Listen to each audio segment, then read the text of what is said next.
بسم اللہ الرحمن الرحیم۔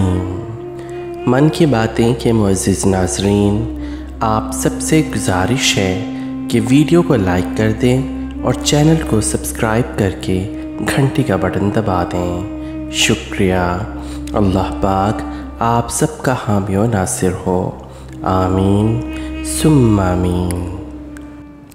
محترم ناظرین، خواجہ حسن بصری کا دور تھا اور شمون نامی مشہور آتش پرست خواجہ حسن بصری کا پڑوسی تھا۔ وہ 70 برس تک آتش پرستی میں مشغول رہا۔ آخری عمر میں وہ بیمار پڑ گیا۔ کئی روز گزر گئے، عمدہ علاج اور تدابیر بھی اسے صحتیاب نہ کر سکیں، تو ایک روز خواجہ حسن بصری رحمۃ اللہ علیہ ان کی عیادت کو تشریف لے گئے۔ عیادت کے بعد آپ نے اس کو نصیحت کی۔ آپ نے فرمایا، تم نے ایک عمر کفر اور شرک میں گزار دی ہے، اب تم اپنے انجام کو پہنچنے والے ہو، اسلام لے آؤ، شاید خدا تم پر مہربان ہو جائے۔ شمون نے یہ سن کر جواب دیا، خواجہ صاحب، مجھے مسلمانوں کے 3 عادات سخت ناپسند ہیں۔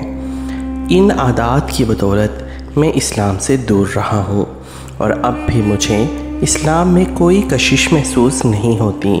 خواجہ صاحب نے فرمایا، تو بیان کرو کہ وہ کون سی ناپسندیدہ باتیں ہیں جن کی وجہ سے تو اسلام کا منکر ہے۔ اس نے جواب دیا، اول یہ کہ مسلمان دنیا کو برا کہتے ہیں، جبکہ شب و روز دنیا کے متلاشی اور متوالے ہیں۔ دوسرا یہ کہ موت پر کامل یقین رکھتے ہوئے بھی موت کے لیے کوئی عملی سامان تیار نہیں کرتے۔ اور تیسرا یہ کہ خدا کے دیدار اور خدا کو حاصل کرنے کے لیے بھی متمنی رہتے ہیں اور ہر وہ کام بھی کرتے ہیں جو خدا کو پسند نہیں۔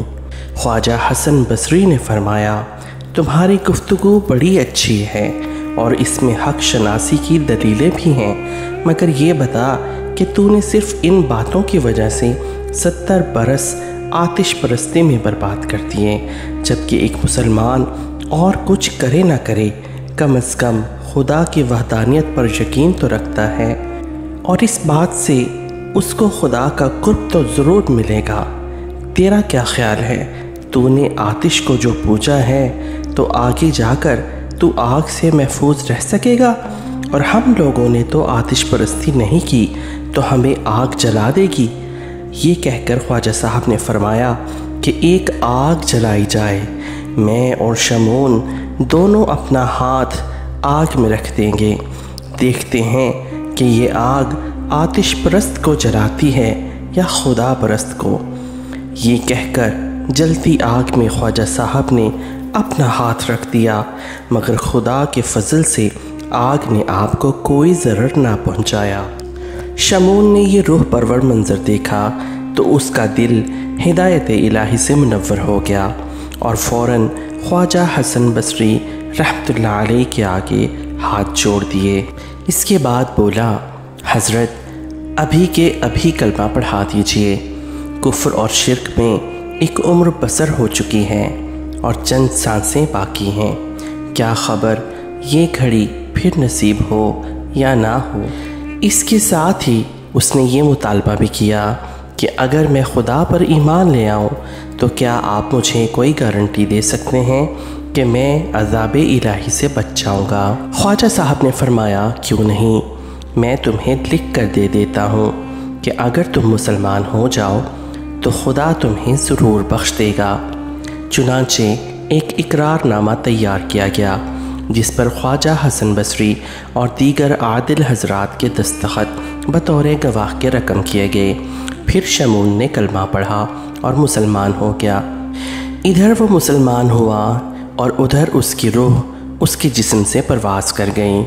خواجہ صاحب نے اس کو غسل دیا، کفن پہنایا اور وہ عہد نامہ اس کے ہاتھ پہ دے دیا اور اس کو اپنے ہاتھوں سے قبر میں اتار دیا۔ رات کو خواجہ صاحب کو ایک پل کے لیے بھی نیند نہ آئی، ساری رات نوافل میں ادا کی، خدا کے آگے عرض کرتے رہے، اے رب کریم، اے رب ذوالجلال، میں تو خود ایک گناہگار آدمی ہوں، میں کسی کی بخشش کی کیا ضمانت دے سکتا ہوں؟ میں نے ایک دعویٰ کر دیا ہے، اب تو میری لاج رکھ لینا، کیونکہ تو لاج رکھنے والا ہے، ورنہ قیامت کے روز میں اس شخص کو کیا منہ دکھاؤں گا جس نے میری ضمانت پر کلمہ پڑھا۔ اسی بے قدری اور بے چینی میں خواجہ صاحب کی آنکھ لگ گئی۔ خواب نظر آیا۔ کیا دیکھتے ہیں کہ شمعون کے سر پر تاج ہے اور وہ مکلف لباس میں ملبوس جنت کے باغات میں سیر کر رہا ہے۔ خواجہ صاحب نے فرمایا، اے شمعون، سنا تیرا کیا حال ہے؟ شمعون بولا، اے حسن بصری، میں بتانے کے لیے وہ زبان اور الفاظ اپنے پاس نہیں رکھتا کہ خدا نے مجھ پر کیا کیا مہربانیاں فرمائی ہیں۔ مجھے میرے گناہوں کی معافی دے دی گئی اور مجھے بہشت کے محلات میں اتارا گیا، مجھے اپنا دیدار کروایا اور وہ انعامات دیے کہ بس میں کچھ بھی بیان کرنے کی قدرت نہیں رکھتا۔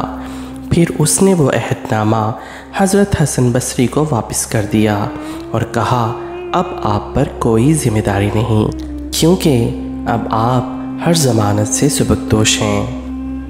جب خواجہ حسن بصری کی آنکھ کھلی تو وہ دیکھ کر حیران رہ گئے کہ وہ اقرار نامہ آپ کے ہاتھ میں تھا جو آپ شمعون کو دے کر قبر میں اتار آئے تھے۔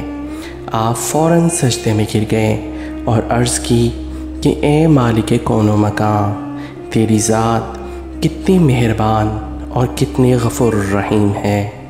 ایک آتش پرست کو جس نے 70 سال تیری نافرمانی کی اور فقط ایک مرتبہ کلمہ پڑھا تو نے اتنی نافرمانیوں کو بے معنی کر دیا، اور نہ صرف اس کو بخش دیا بلکہ اس کو بلند و بالا درجات بھی عطا فرمائے۔ اتنے میں غیب سے آواز آئی، حسن بصری، تو نے ہمارے بھروسے پر وعدہ کیا اور ایک گمراہ شخص کو سیدھی راہ پر لایا، پھر ہم تمہیں کیوں کر رسوا کرتے؟ ہمیں تو تمہارا بھرم رکھنا منظور تھا۔ سبحان اللہ۔ محترم ناظرین، اس واقعے سے ہمیں بخوبی پتہ چلتا ہے کہ اللہ جل جلالہ کی شان سے اور اس کی عفو درگزر سے ہرگز مایوس نہیں ہونا چاہیے۔